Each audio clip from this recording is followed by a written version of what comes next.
Hello sa inyong lahat. Para sa araw na to, pag-uusapan natin at hihimayin nating mabuti yung mga tinatawag na set operations. Simple lang to, promise, para maging super linaw sa inyo. So, naisip nyo na ba yan? Paano nga ba natin pinagbubukod-bukod ang mga bagay-bagay para mahanap yung eksaktong kailangan natin? Alam nyo, sa araw-araw, ginagawa na natin to.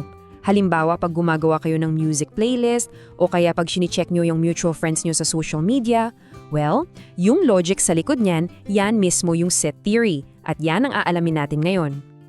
Okay, so unahin na natin yung una.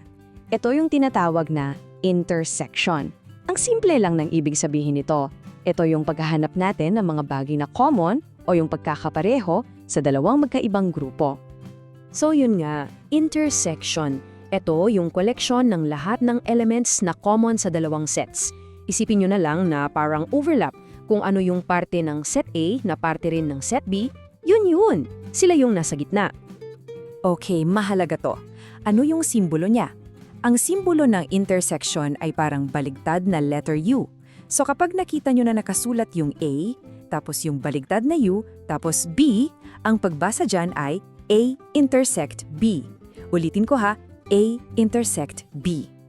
Sige, para mas maintindihan, try natin tong example. Tingnan nyo. May set A tayo na may lamang pula, asul, berde, dilaw. At may set B naman na may laman na asul, itim, puti, berde.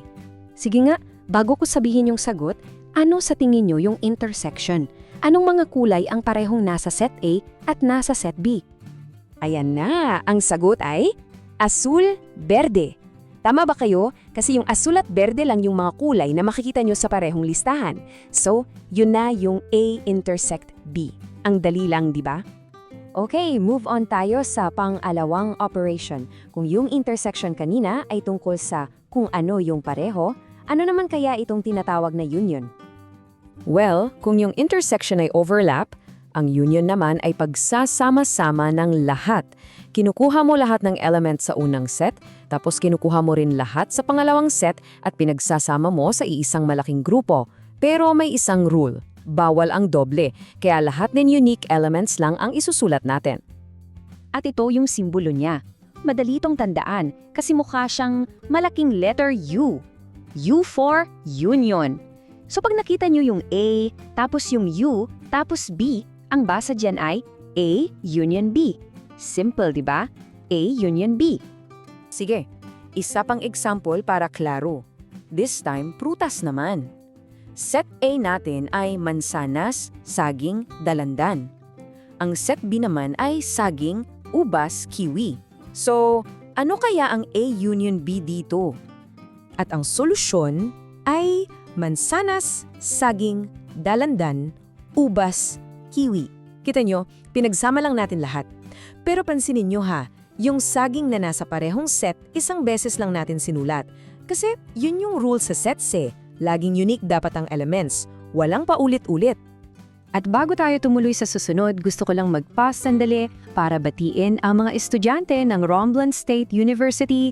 Isang napakalaking shout-out sa inyong lahat na nanonood at nag-aaral ngayon. Hello po sa inyo! At dahil dyan, kung itong paliwanag na to ay nakakatulong sa inyo, lalo na para sa subject ninyong Mathematics in the Modern World, sana po ay suportahan nyo ang aming class channel. Ang pangalan po ay No Problem, Only Solution. Pakihit na lang po ng like at subscribe button. Sobrang laking tulong po niyan. Maraming salamat! Alright, moving on sa ating pangatlong operation. Ito naman yung tinatawag na difference. Dito, aalamin natin kung ano yung nagpapakakaiba sa mga set. Ano yung meron sa isa na wala sa kabila. Ang difference ay parang pagbabawas o pagtatanggal. Ibig sabihin, ito yung koleksyon ng lahat ng elements na nasa unang set, pero, at ito ang keyword, wala sa pangalawang set. Kung ano yung matitira sa unang set, matapos tanggalin yung mga kapareho niya, yun yung sagot. Super dali lang ng simbolo nito, literal ng minus sign lang. Kaya ang pagbabasa dito, parang sa math lang. A minus B. Ganun lang siya kadali.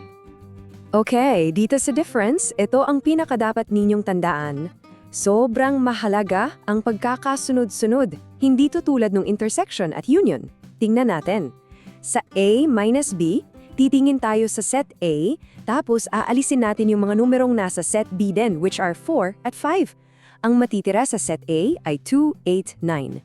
Pero pag binaliktad natin, B minus A, titingin naman tayo sa set B at aalisin natin yung mga numerong nasa set A which are 4 at 5 din. Ang matitira sa set B ay 3, 6, 7. See? Magkaiba yung sagot. Kaya laging tandaan, kung ano yung nauna, dun ka magbabawas.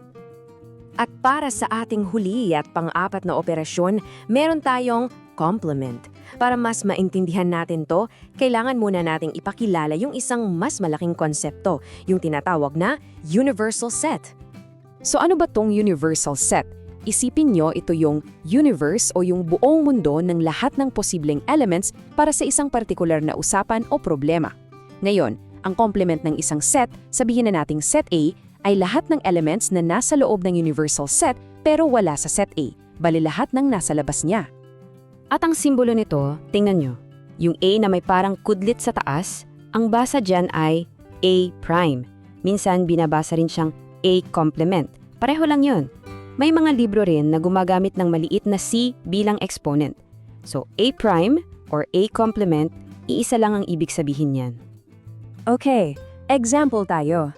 Sabihin natin na ang universal set o U natin ay yung listahan ng prime numbers na yan. Ngayon, kung ang set A natin ay 2, 3, 5, ano ang A prime or A complement? Simple lang, titingnan natin lahat ng nasa U at tatanggalin natin yung mga nasa A. So, tanggalin ang 2, 3, at 5. Ang matitira? Yun yung sagot. 7, 11, 13, 17, 19, 23. Ayan, tapos na natin yung 4. So para siguradong tumatak sa isipan natin, magkaroon tayo ng isang mabilis na recap. So yung 4 na key operations natin, eto sila. Una, intersection, yung may simbolo na baliktad na U, yan yung mga common elements o yung overlap.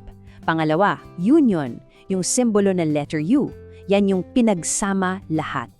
Pangatlo, difference, yung minus sign, yan yung natira sa unang set. At pang-apat, complement, yung may prime, yan yung lahat ng nasa labas ng set na yon. At yun na yun, sana mas naintindihan nyo na ngayon ang set operations, pero huwag kayong hihinto dito kung gusto nyong ituloy yung pag-aaral nyo. At para mapanood nyo lahat ng ating mga paliwanag ng sunod-sunod para sa subject na to, bisitahin nyo lang ang aming playlist. Hanapin nyo lang yung Beyond 2025, Mathematics in the Modern World. Kita-kits tayo doon sa susunod na paliwanag.